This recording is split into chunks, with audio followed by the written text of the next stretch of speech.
Yes, it's not only women, men has been influenced our life too. For example, we read in Cuba Hans Kuhn. For us, it's really something that we need to read. We read very much of the books that are produced in many parts of the world.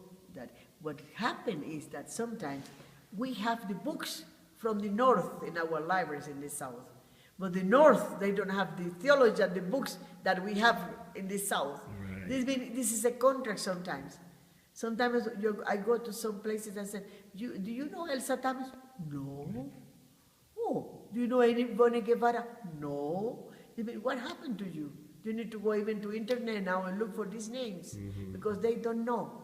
While really we in the South, we are reading all over.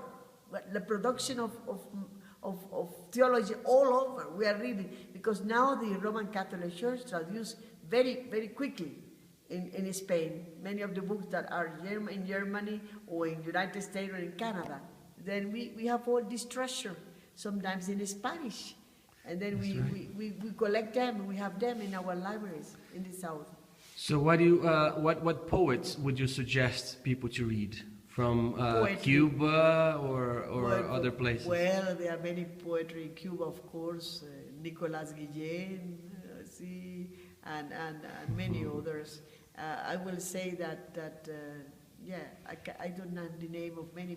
I have the name more theologian than poets. But I know that in Cuba, poetry is very important. It's very important. It's very important, and we follow many of the poetry that was written by Jose Martí, by Nicolas. They happen the contextual theology there. Right. And what would you? What is your take on the new Pope? I like him.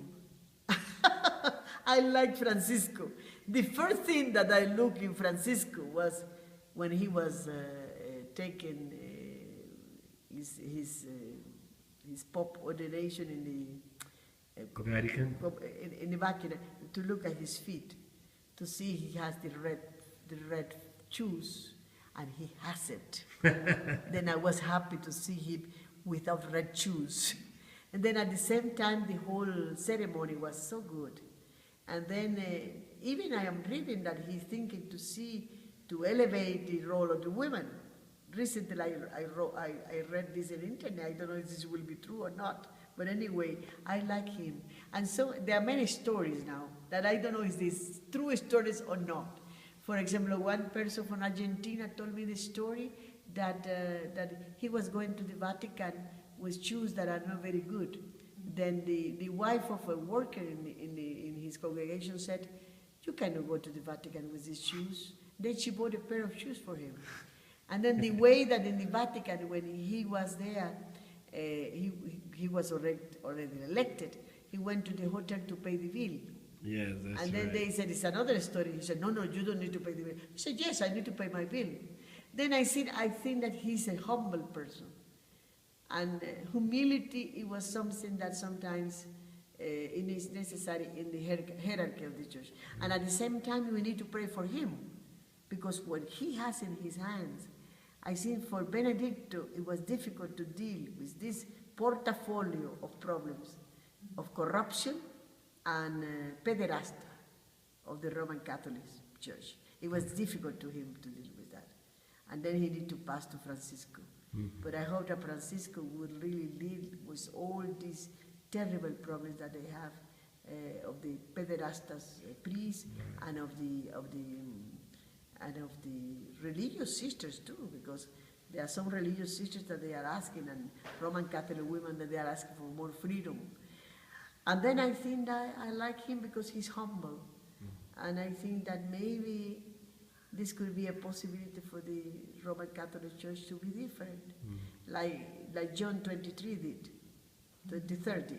This means John 23 opened the doors of the Vatican for the poor, the option for the poor, 1964, 1965. And then I think maybe we are in another time now, another crucial time. And my last question for you is, Yes. what would be your, what would you say for the new generation if somebody's starting to wanting to study theology now? What would you say? To the young generation, Yeah. I will say, don't be too obedient. Don't be too obedient to the legalism of the churches. Try to raise your voices and say to the churches, you need to change. We are in another time. We are in another epoch. Maybe your time was like that, but our time is different. Then I think that I hope that the young people will raise their voices to really to tell the churches, you need to change.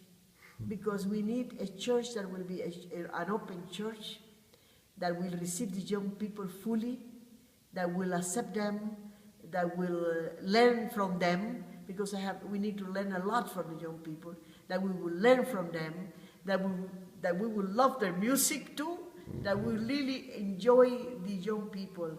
And the churches need to do that.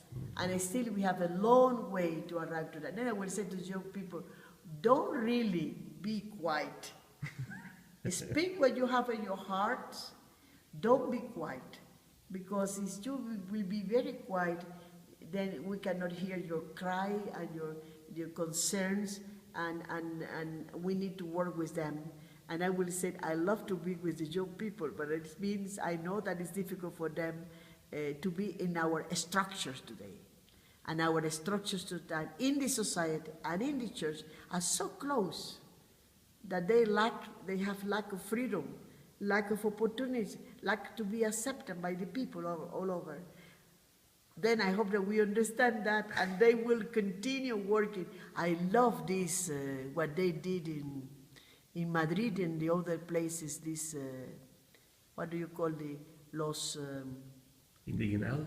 Los indignados. Sí. I love los indignados. I think, yes, we need this kind of movement. Los indignados. Those that say, we don't agree with that. We want something different. Los indignados. I love this, all these young people in the street saying, no, the students in Chile, when they said, it's impossible that you charge so much for education. I like these young people in Chile working in the streets and saying, no, we cannot accept that. We need to be sure that you increase all this money to study. We never could study at all. Then in this way, I think we need to hear these voices of the young people all over. And I hope that our governments and our churches will hear the voices of the young people today. I hope so. Yes. I am very old now, but but still I have expectation for the future. Thank you. Thank you so much, Ronel. I appreciate that.